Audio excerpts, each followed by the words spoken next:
Okay, good evening, everyone. We're going to call this meeting to order, and this is our Finance Committee meeting, and we will start with the Pledge of Allegiance. I pledge allegiance to the flag of the United States of America and to the republic for which it stands, one nation, under God, indivisible, with liberty and justice for all.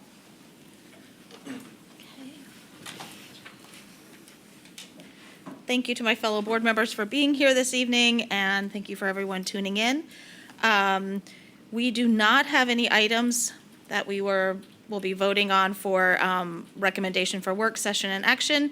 Our student representative is not present, so we will be moving on to the finance reports, and I'll turn it over to you, Tara. Thank you. Yep, absolutely. So just for 4A, our revenue and expense projections, just so you're aware, all of these reports are as of May 31st, not June 30th. We upgraded our version of eFinance Plus right at the beginning of July, and the upgrade kind of hiccuped some of our report templates, and we're working with eFinance Plus to get the account numbers back into the right places so we can run all of our reports. So the data is all there. It's just the reporting module is looking at the data differently. So we are double checking all of our reports. So our June reports you will see in September, probably with July reports. Okay, so normally you get 2 months back. Normally in August you would be seeing June's reports, and then September you would be seeing July's reports. So in September you should be seeing June and July's reports. Okay. Understood. Yep. So, but as of the end of May, our revenue and expense projection is showing a healthy surplus going into audit. I don't anticipate very many audited, adjusting journal entries. I think we'll probably land somewhere in the 10 to 12 million surplus range for the end of the 24-25 school year. The general fund financial reports, similarly, compared to last year, our revenue as a percent of budget is pretty much flat for May. So May over May, we're about the same as a percentage of where we are at budget, which is about 99% of budgeted revenue. So that's good. We're hitting our budget. With projections coming in a little bit high, so like the June projected number, so we may come in with a little bit of additional revenue for the end of the year, but we're trending well as of the end of May. The earned income tax history, collections for May were at 4.6 million for the year, which is about 500,000 higher than May of last year. So that's good because that speaks to wages and wage revenue. Our real estate transfer tax, the report that we got, transfer taxes are a little soft. The market, just because interest rates are so high in general, the real estate market is a little soft right now. So transfers are a little soft, but I think we'll be okay for the end of the year. Let me switch back over. Our transfer taxes for that, are they current? So for June, it is everything that has been bought or sold in the month prior, or is there?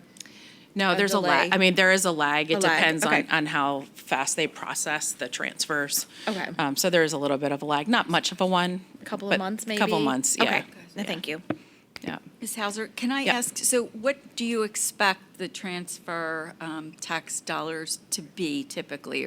And is it expected that it will start to trend down or continue a trend down?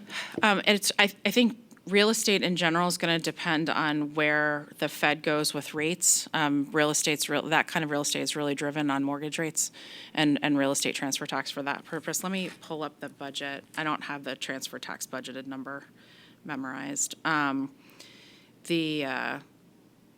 think as long as the one that we have out here doesn't break it down as to type of financial revenue. That's fine. Type I of would just local. I'll find out for you. When you said it was soft, I thought, Yeah. oh, it's indicative of the market. I get that. I understand that. And then is that something that we should look at modifying? I think that was revising? taken into consideration because the rates really haven't changed since the budgeting period. Yeah. So I don't think that the 25-26 number was budgeted especially high, that we thought it would be better year over year. So I think we'll be okay for 25-26, but I'll take a look at it and update you next month. Investment-wise, our rates we're getting some pretty good CD rates out there. We're over 4% in most of our CD rates. I just rolled one for 270 days. That was at 4.16. It came due on August 1st. So yeah, you can deposit up to 249 on that particular CD. So trying to invest our cash as we get it in because as our tax revenue comes in, we're very cash heavy at the beginning of the year. So we can invest that over the course of the year as we need it in the back half of the year. We get all of our money up front with local real estate revenue, and then invest it and make some money off of it over the course of the year. And some of our TrueMark Bank is sitting at 4.6, and we have about 51 million deposited there. Actually, another question, Sure. if you don't mind. So there was a conversation, and this goes back maybe a year ago, with Mr. Scrocky regarding tax collectors and holding the checks for some period of time versus getting them to us quickly so we can do what you just said. Is that changed? With their new agreement, I think they have 3 days or 72 hours to move the funds from when they receive it as a deposit into our bank account. Okay, thanks. I Yeah. knew that there was something really Yeah. wonderful that we expedited. Thanks. Yeah. There was a little bit of discussion about slowing that down because if there's a bounce check, it kind of the accounting back and forth because they transfer the money to us, but the check bounces in their account, and how do we handle that? I'm not going to continue to. We are going to continue to work the way we've always worked because that doesn't happen often enough to change the entire system. If that makes sense. So moving on to 4F is enterprise fund statements. So your enterprise funds are your business accounts where your side gigs, otherwise known as food service and extended school care and community education. All of them are at the end of May, we're showing a profit. School nutrition services was looking at about 1.3 as of the end of May. Extended school care is about 150,000. And community education was about 66,000. So most of that money gets plowed right back into those programs. They're not intended to be a source of revenue for the district per se, except to cover themselves. So some of the conversations that we've been having with Ms. Froelich-Green and Mr. Slaughter about the cafeterias is looking at all of our equipment and how we can start using some of that surplus to start replacing and repairing equipment and keeping our stuff up to date, and kind of looking at that holistically as our cafeteria maintenance, and also looking at, we are somewhat short-staffed in our trades and our own for taking care of our district stuff, where we used to have some bandwidth to pull some of those trade guys to kind of help out in the kitchens and do some repairs and maintenance. We're really starting to look at hiring folks in to do some of those more specialized things like slicers and ovens and refrigerators and all that kind of stuff, where the guys can fiddle around and kind of figure it out, but we would get it done faster, and we need them elsewhere in the district working on other things. So we're trying to work on a plan on if we're going to hire a specific service, so we're having those conversations. Just as a little sidebar. Capital projects cash forecast. Our cash position is fine right now for all of the projects that are going on. We have about looking out for the short term. We've encumbered about 20 million. We're sitting on about 28 million in cash, so we're fine for where we are for all of our capital projects. And then budgetary reserve, that's something that by policy we have to maintain 1.4 million. We've only pulled about 94,000 out of budgetary reserve as of the end of May. So we shouldn't have too many journal entries to post there to move money around to cover that. Other than that, that's really all I have for this month. Most of the action items were on Mr. Slaughter's facilities meeting, so those will come over to the action meeting. I think we've got a couple of things on work session in a bit here related to some of his bids that went out over the last couple of weeks for some concrete work, I think. Do you guys have any questions for me? Thank you for the updates. Any questions or comments? Okay, doesn't look like that. Sorry, I've lost the agenda. Okay. So seeing no questions, we'll move on to the next portion of our agenda, which is public comment. And I will read the statement. Individuals attending this meeting and intending to speak to the committee should be aware that they are being recorded. In order to meet the requirements of Pennsylvania Sunshine Law, it is necessary to record the names of all citizens who speak to the committee during the meeting.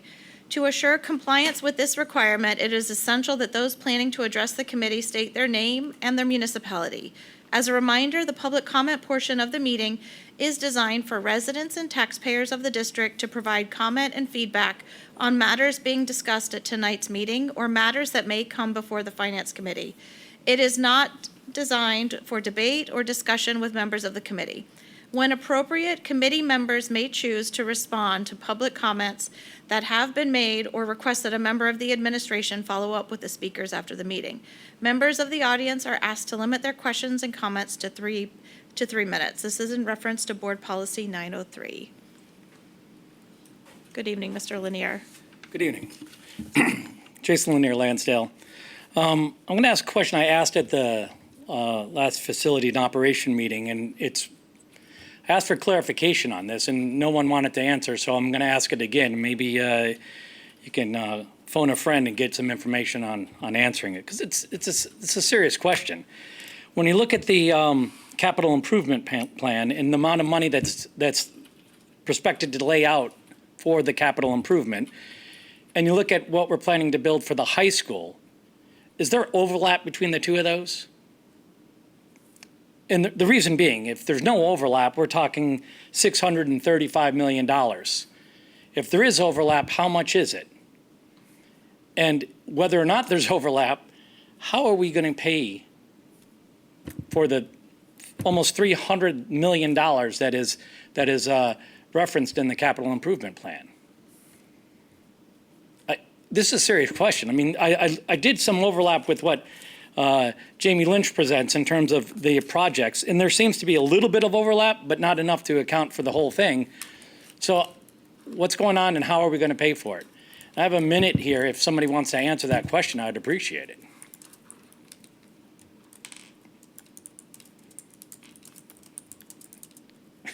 This is possibly.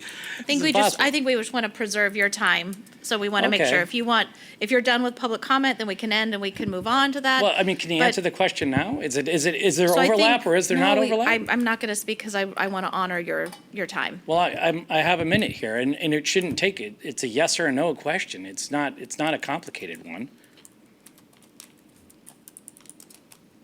So again, this is impossible. This is impossible. I mean, it is sort of a weird cowardly thing that you want to ask for a question. This is a complicated manner. This is exactly what the public comment is about. This is what they talk about with the Sunshine Law, is to lay these sorts of things out. And it's not necessarily limited to 3 minutes because this is a complicated issue. I'm asking a straightforward question and nobody wants to answer it. It's ridiculous. Anybody? Okay. Well, we'll leave it there. I guess I'm assuming they don't overlap, and it's $635 million we're going to be spending over the next 10 years, or I guess the high school plan lasts a little longer than that. But if you could clarify it, it would be great. Thank you. Thank you, Mr. Lanier. Okay. Yes, would anybody like to comment? I think we do a design kind of public comment just so that the public can come and speak. Wanted to make sure that Mr. Lanier was not cut off, that he had the full time for himself. So now we'll move on to being able to follow up. We'll start with Mrs. McMurtry and we can work our way down. Yeah, sure. So the response to the question is there is an overlap between the 10-year capital project plan and the high school project. The 10-year capital project plan includes all projects that have been capital projects that have been identified by building. And so it is a single repository for all the work. As work is completed, whether it be at the high school, or at any other building, it comes off. Now that we are into the high school project, the high school items in the 10-year capital project plan will come off. So there is no overlap. But the point of it was because there's so many projects, there's so many systems and buildings that need work, it made sense to track them all in one document. But until the items are dispositioned and have an approved contract, they stay on there, and then they will be removed. Is that correct? Yeah, that was beautifully said. Thank you. For So changes. there are, over the years, there have definitely been projects from North Penn High School on the capital project list.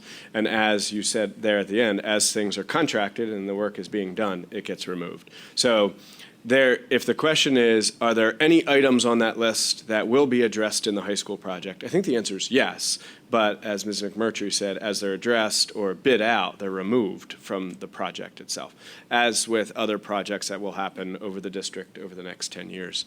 I would also point to, Mr. Lanier said, there's a lot of stuff on that list. It's a lot of money. I agree.